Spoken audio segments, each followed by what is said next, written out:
L'onction, c'est la puissance que Dieu manifeste par son esprit. Et c'est l'onction. Le premier travail de l'onction, c'est de briser le joug. C'est-à-dire de détruire ce que l'ennemi a installé dans la vie des gens. Quand l'onction se manifeste, l'onction détruit d'abord le joug. L'onction anéantit tout ce que le diable a placé dans la vie des gens. Le deuxième travail de l'onction, après avoir brisé le joug de l'ennemi, le deuxième travail de l'onction, de relâcher dans ta vie l'expansion. C'est-à-dire de te donner maintenant de progresser, de te donner d'avancer, de te donner d'aller de l'avant. Donc l'onction a un but premier, c'est de s'occuper de ce qui a été placé par les ténèbres sur la vie d'une personne et d'apporter la liberté, la délivrance et la victoire. Sans l'onction, ta vie est encagée, ta vie est emprisonnée, ta vie est enchaînée. L'onction de Dieu, quand elle commence à se manifester, elle s'occupe du monde des ténèbres.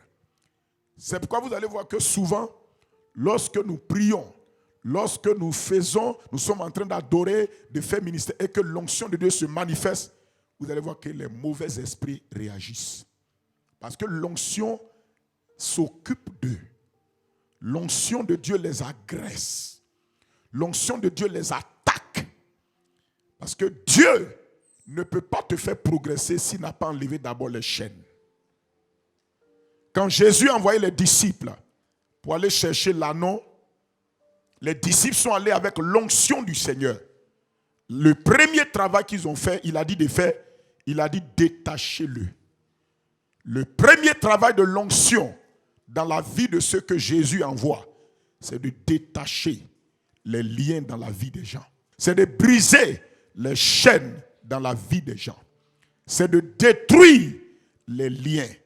Il a dit, quand vous allez voir l'anneau attaché, détachez-le et amenez-le. Pourtant, l'anneau a une mission accomplie. L'anneau a quelque chose à réaliser. Mais tant qu'il n'était pas détaché, il ne peut pas accomplir sa mission. Le premier travail, c'est de te détacher. C'est de briser le joug. C'est de détruire ce qui te retient. L'onction n'aime pas les jougs de Satan sur la vie des gens. L'onction n'aime pas les jougs des ténèbres sur la vie des gens. L'onction n'aime pas le travail, les œuvres du diable sur la vie des gens. L'onction s'occupe d'abord de ça. Maintenant, le deuxième travail de l'onction, c'est de faire progresser maintenant ta vie. L'onction a détruit le joug, maintenant l'onction te fait progresser. C'est ce qu'on appelle l'onction d'expansion. L'onction fait progresser les choses de Dieu dans ta vie. L'onction fait élargir les choses de Dieu dans ta vie. L'onction fait grandir ce que Dieu a investi en toi. C'est pourquoi l'onction du royaume qui fait étendre le royaume est appelée l'onction d'expansion, l'onction Mimshak. C'est cette onction-là qui étend les choses du royaume. Par exemple, l'onction de Dieu va étendre la prospérité du royaume dans ta vie.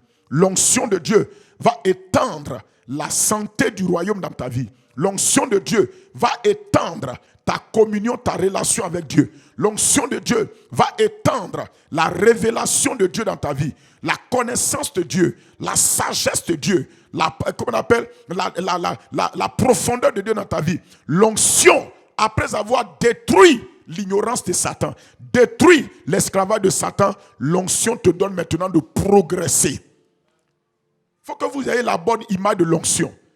L'onction, beaucoup de choses qu'on connaît sur l'onction, c'est l'onction qui brise le joug. C'est l'onction qui brise, mais l'onction a fini de briser le joug. Mais si tu ne progresses pas, tu seras frustré. Il y a cette onction qui brise le joug. Et il y a cette dimension de l'onction qui donne maintenant que tout ce que Dieu t'a donné en Christ, tout ce que tu as en Christ, tout ce que Dieu a investi pleinement en toi en Christ là, puisse maintenant se manifester, que tu puisses les expérimenter et les goûter à un autre niveau. Cela, c'est ce qu'on appelle l'expansion. C'est l'onction d'expansion qui fait que le royaume de Dieu s'étend lorsqu'on évangélise. L'onction d'expansion fait que les âmes sont arrachées dans le royaume de Satan et ils sont apportés dans le royaume de Dieu. Sans l'onction d'expansion, tu ne peux pas progresser quoi que ce soit dans ta vie. Et ce que je disais hier quand on était ici, je disais que la mentalité qu'on a retenue, c'est qu'on a pensé que toujours l'onction était pour les serviteurs de Dieu, les hommes de Dieu. Écoutez-moi, les hommes de Dieu ont besoin de l'onction pour faire l'œuvre du ministère auquel Dieu les a appelés. Cette œuvre à laquelle Dieu nous a appelés là, nous, on a besoin de l'onction pour faire ce travail. Mais toi qui es homme d'affaires là, tu as besoin de l'onction aussi pour faire ton travail d'homme d'affaires dans ton domaine. Donc l'onction n'est pas juste pour le ministère en tant qu'homme de Dieu, pasteur, prophète, docteur, évangéliste, apôtre. L'onction est pour aussi tous ceux qui ont été appelés par Dieu dans un autre domaine qui n'a rien à voir avec le domaine pastoral, le domaine apostolique, le domaine prophétique ou bien le domaine du ministère. Est-ce que je me fais comprendre? On a besoin de l'onction quel que soit le domaine où Dieu nous envoie opérer.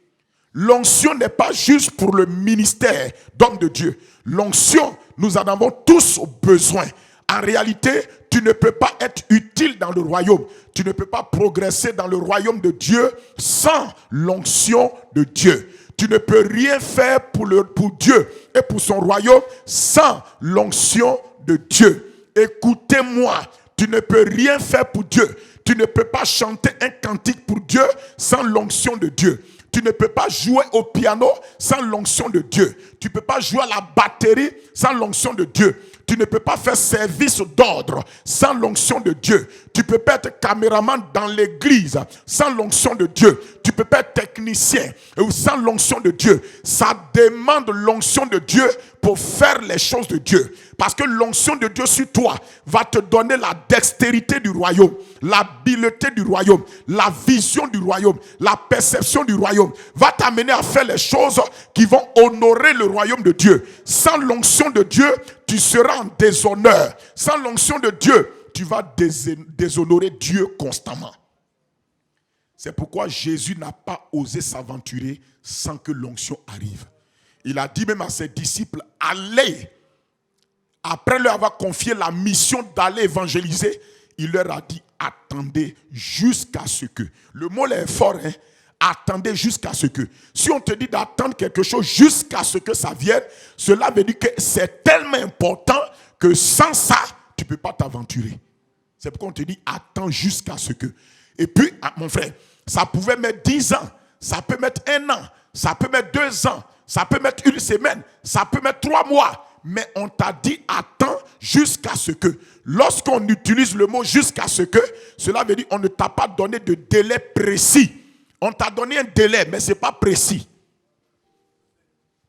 Il dit attendez jusqu'à ce que. Si le Seigneur dit d'attendre jusqu'à ce que, cela veut dire que l'onction est très importante pour progresser et pour avancer.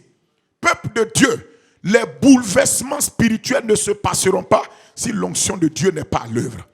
L'Église doit désirer plus que jamais la manifestation de l'onction. Écoutez, vous ne pouvez pas retirer l'onction de la personne de Dieu et vous ne pouvez pas retirer la personne de Dieu de l'onction. L'onction et Dieu lui-même sont intrinsèquement liés. De même que toi et ta force, vous êtes liés, on ne peut pas te séparer et mettre ta force de côté. On ne peut pas séparer toi et ta force. On ne peut pas aussi séparer l'onction de Dieu, la puissance de Dieu et Dieu lui-même. Les deux sont liés ensemble.